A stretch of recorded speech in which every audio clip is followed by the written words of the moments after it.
Tobli est un groupe international, groupe familial fondé en 1892. Donc nous sommes toujours une société familiale. Nous sommes 5500 dans le monde, implantés dans 29 pays.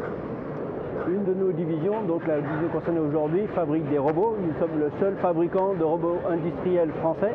Nous fabriquons des robots industriels 4 et 6 axes. Tous les robots sont développés, fabriqués, assemblés en Haute-Savoie sur le site de Faverges et ensuite expédiés à travers le monde. Donc nous avons une gamme un peu plus de 100 modèles de robots différents. Et la vocation de Tobli depuis tout temps a toujours été de développer des robots standards, mais ensuite avec des adaptations pour les différents marchés. Quand je dis adaptation pour les différents marchés, c'est-à-dire qu'on peut travailler dans des environnements à la fois très propres ou plus contraignants. Donc on s'est toujours attaché à développer des adaptations produits.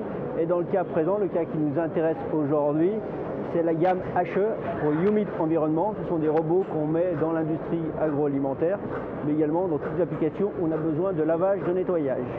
Donc il y a une gamme d'une quinzaine de robots aujourd'hui dans la gamme HE, 6 axes et prochainement Scara.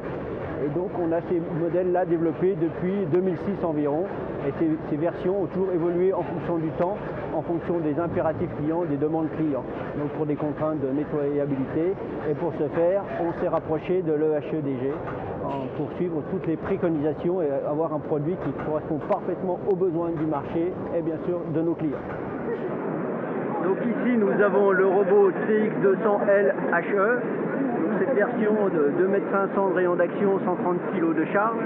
Donc il comprend toutes les dernières évolutions et adaptations que nous avons fait sur notre gamme HE, à savoir une peinture spécifique, des zones d'écoulement facilitées pour éviter d'avoir de la stagnation, pas de zone de rétention de bactéries. Nous avons travaillé sur la connectique avec une sortie du câble sous le pied du robot de telle façon d'avoir un pied complètement protégé.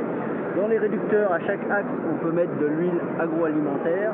On a travaillé également sur l'aspect sur les vis, sur les traitements de certaines pièces, de façon à le rendre complètement compatible pour des évolutions en milieu agroalimentaire et notamment dans les applications où on a besoin de faire du lavage de ce robot après le process quotidien.